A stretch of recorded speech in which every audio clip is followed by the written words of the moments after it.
What's up, YouTube? So I'm watching Undisputed, and I just can't get over myself with Rob Parker, how much he's hating on Tom Brady and how he doesn't want him to see him in the Super Bowl again. So let's check out Undisputed and see what this man has to say. Bullshit. I don't know if Rob Parker is going to feel the same way. So here's the thing, Rob. You have been predicting the beginning of the end for the Patriots ever since I started. And since I started the show, it's all I hear from you. So how upset are you that Brady is heading back to a Super Bowl? I'm not upset at all. I'm disappointed. I'm disappointed, especially in the choke job by the Kansas City Chiefs. And you know, when you look at Andy Reid, come on, Skip, I'm going there.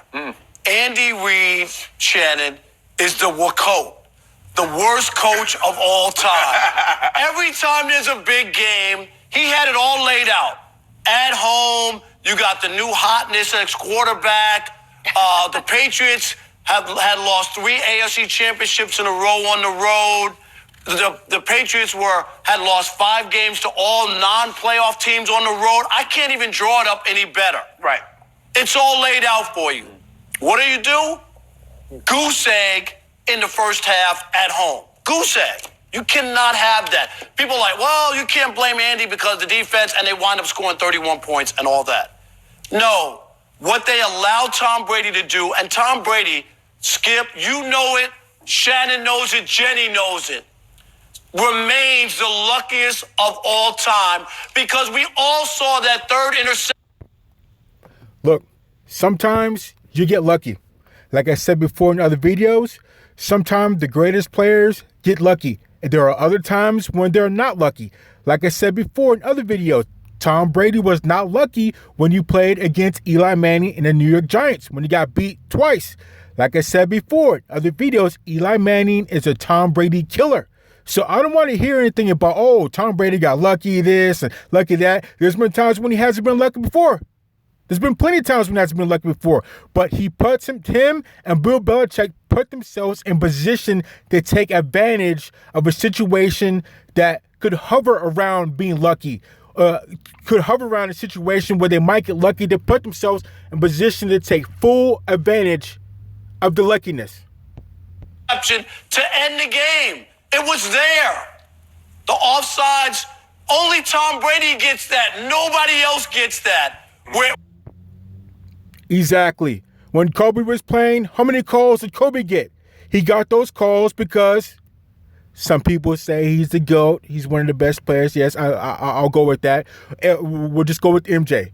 How many calls did MJ get? MJ got a lot of the calls. He got the benefit of the doubt the majority of the time because the referees know he is a baller and to err on the side of caution and go with him. Some people might say it's the same thing with LeBron. Carry on. Where he coughs up the game like he did at the Super Bowl last year. Offside? Did he line up offside by a yard? My point is that... By a yard offside? That's how lucky the guy is, all right? Also, Edelman... He nicked the ball with his thumb. I watched it. Rob. And the original call on the field, Shannon, is what? Is what? They said that he touched it. Yes. And you have to go to the video to say that without question there's not enough evidence to overturn it. It wasn't like they said he didn't touch it at first and then they watched the video. So the call on the field normally stands unless you're absolutely sure. I watched the video 8 times. Were you absolutely sure it didn't touch his thumb? The ref said he got his thumbs out of the way. I could not tell. And now here's the last part, Skip Bayless, and you know this. Blake Bortles could have done what Tom Brady did. Rob. And hear me out. No. If you don't get any pressure on a quarterback, Shannon, and you allow an NFL caliber quarterback to have free reign to make passes without any pressure. They didn't touch the guy, and the one time they touched him, Rob. what happened? Rob. Threw a flag. They threw a flag for roughing the pass. Now, if it's about not being touched because you have a superior line, who has the best offensive line in football? I need to check that. I check that out. But whoever's the best offensive line in football, or even the second best offensive line in football, and let's look at their quarterback. How much time do they have to do what they need to do? Are they up there in the playoffs right now? Are they going to the Super Bowl? I mean, if it's a matter of time, then you can get anybody in there, any quarterback. in the NFL to do what Tom Brady does if it's a matter of having nothing but time. Mr. Parker. The ball has gone in 2.1 seconds on average. It's gone so fast, he wore the pass rush. The best pass rush in pro football, he wore it out throughout the game. They had the most sacks and didn't sack him one time. A 41-year-old quarterback. Couldn't get to him. Whose fault is that? That's not Tom Brady's fault that he doesn't get touched. That's not his fault at all. If anything, that's good recruiting. That's good drafting. You can thank Belichick for that. That's like people hating on the Golden State Warriors. Oh, but the Warriors, they're a super team and this and that.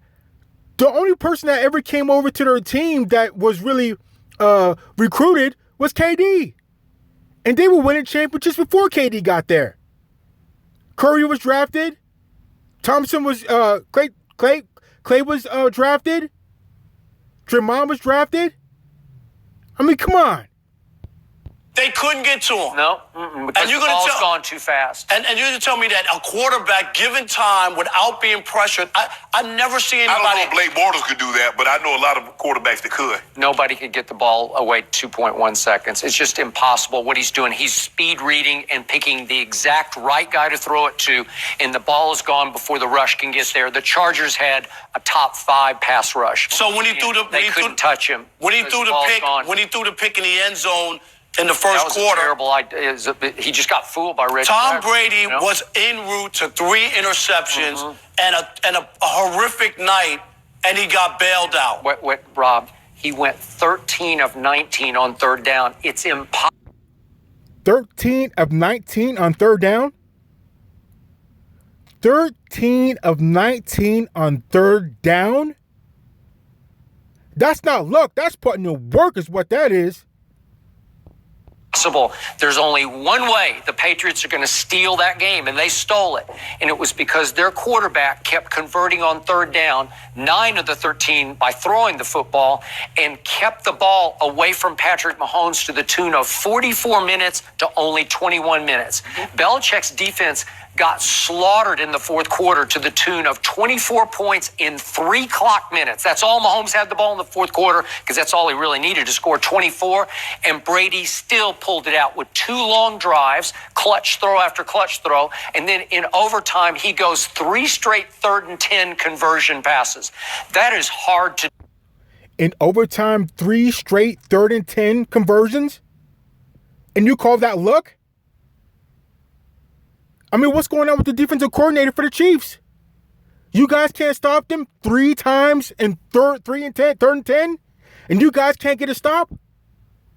Either you guys are trash or Tom Brady is the GOAT. Sorry, Joe Montana. I don't want to go there. I don't want to say that. I would just say that Tom Brady is as good as Joe Montana. I love Joe Montana. You know, that's my dog right there, so I don't really want to dump on him, but let's carry on. And they are gone like that. And he's hitting receivers right here. Gronk once and obviously Edelman twice. Here's what I want to get to.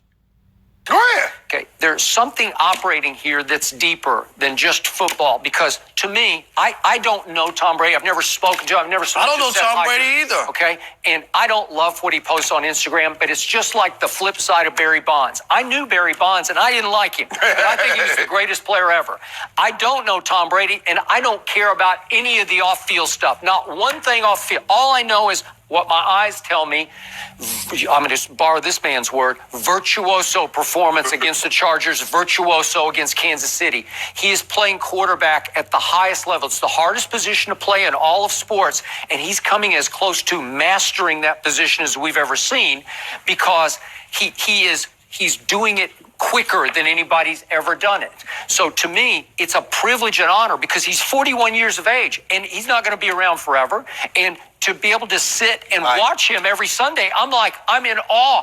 I'm getting to watch him at the highest level in the AFC Championship game on the road against the hottest young gun in pro football. And this kid is wildly talented. And he just said, I'm going to beat you at a game of keep away because that's the only way I can beat you. I can't outgun you. I can't beat you 60-59, but I can beat you 44-21, which is clock minutes, right? Yep. So help me out here. It's something off the field that is flipping your deepest switch where you just don't like this guy. And I don't know exactly what it is. It's nothing personal with Tom Brady. I don't know Tom Brady. I've been in interviews when they've played the Lions in Detroit. You know what I mean? And stuff like that. But I don't know him. It has to be something personal. It has to be, because you have to respect that greatness. Everything that he's done, you got to respect that. You don't have to like him, but you got to respect that game.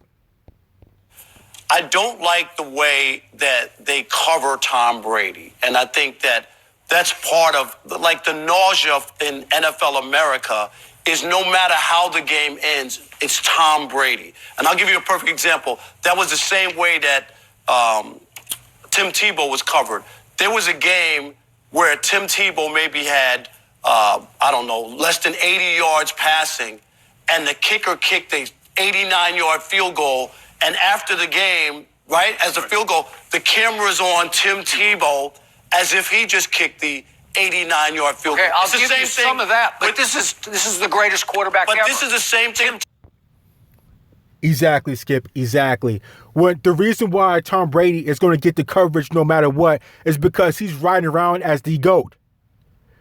He's right around at the very top as being the GOAT. So no matter what happens, he's going to get his props no matter what. Win, lose, or draw, he's going to get his props. It doesn't matter if somebody kicks a 100-yard field goal. Tom Brady's still over there. You got to get something from him. You got to. And the thing that who was he talking about? Tim Tebow?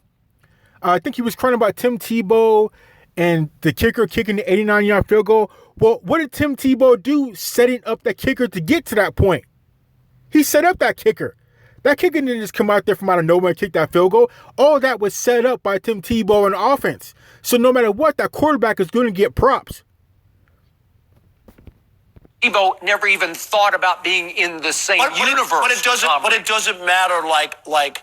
Rob's problem is no matter how good someone else plays around him, it always goes back to Tom Brady. Sony Michel had 3 touchdowns against the Chargers and the offensive line, but the story was about Tom Brady. Right. And I'm not saying that he didn't play well, but any other running back who had 3 touchdowns in a big playoff game would have gotten.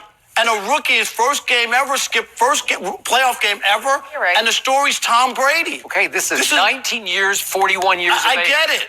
But there was also a 10-year stretch. And the other part is that since you asked me, is that anybody else, they never mentioned that Tom Brady was busted for cheating. It's like it never happened. He was suspended, whether you agree with it or not. Exactly. Tom Brady, well, if depending on how you want to look at it, he was busted for cheating and Deflategate and what was that, Spygate, whatever you want to call it. But he was suspended. He paid his dues to society, to the NFL, to the football community, and now we're straight. We are square. So that's done and over with. And what happened after he got suspended those 4 games? He damn near ran the table, went to the Super Bowl and won it all.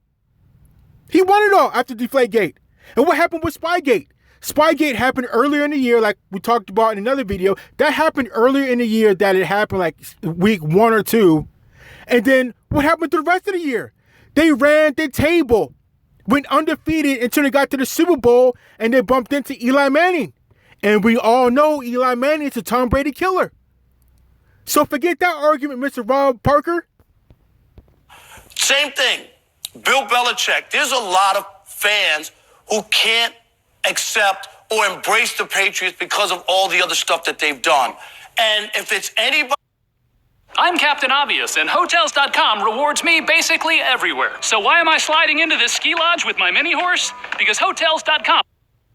Anybody else, every time they mention that guy, Tom Brady, who was busted for cheating back in whatever year it was, never gets mentioned. Like, everything's great. Quick point of order. I never heard... like I said before, maybe it doesn't get mentioned because he won the Super Bowl or went to the Super Bowl when he got in trouble. So all that overshadows whatever happened that year.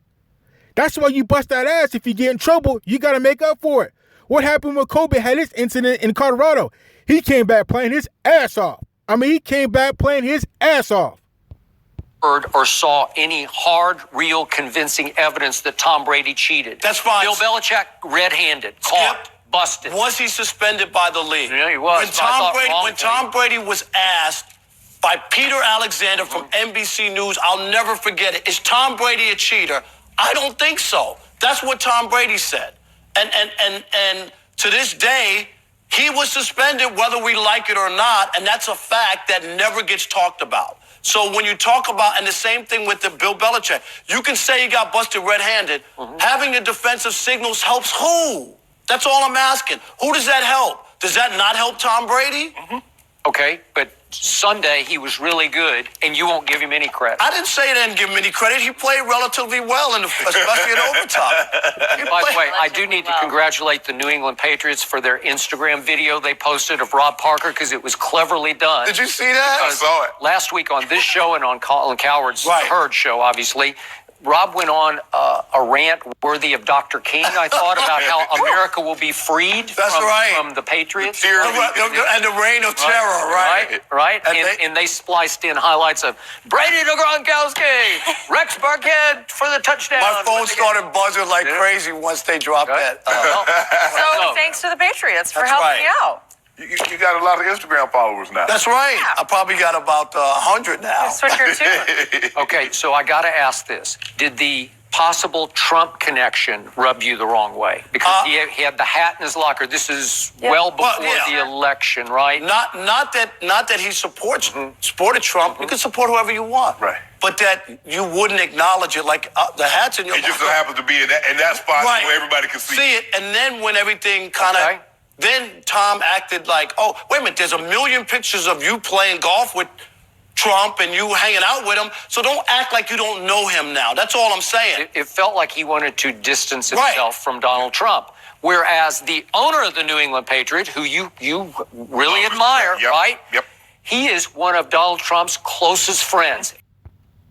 You see, now they're talking about off-the-field type stuff, and that's where it gets even more personal, I think, with Mr. Rob Parker. It's, that's his political views, whoever he hangs out with, Trump, Obama, the Clintons, whoever, that doesn't matter. All that's off-the-field type stuff that has nothing really to do with football. So, you get over into that territory, then I know you've got nothing really to argue about. You've lost the argument. You have no complaints. He willingly acknowledged that publicly by saying that Donald Trump, after he lost his wife, was about 3 years ago. 4 years ago. Yeah, that Donald Trump called him, according to Robert Kraft, once a week for 52 straight weeks just to check in and say, are you okay? So that doesn't dissuade you from liking Robert Kraft. But he acknowledged it. That's what I'm right, Shannon, right? Don't hide. We all have friends that maybe, you know what I mean? Everybody doesn't like or they've done something in the past that, okay, but he's my friend. I don't agree with what he did or what he said, but he's still my friend. But I think the thing is that when President Trump says something, Mr. Kraft doesn't have a problem saying, no, I don't agree with that. And he was wrong in that situation. But look, Tom, you vote who you vote for, you like who you like, but to all of a sudden have that hat position, the way it was positioned, and to pretend like, oh, how did I get there? Who put that hat there? Exactly. That was the problem a lot of people have. But hey, I can't take anything else away from it, Rob.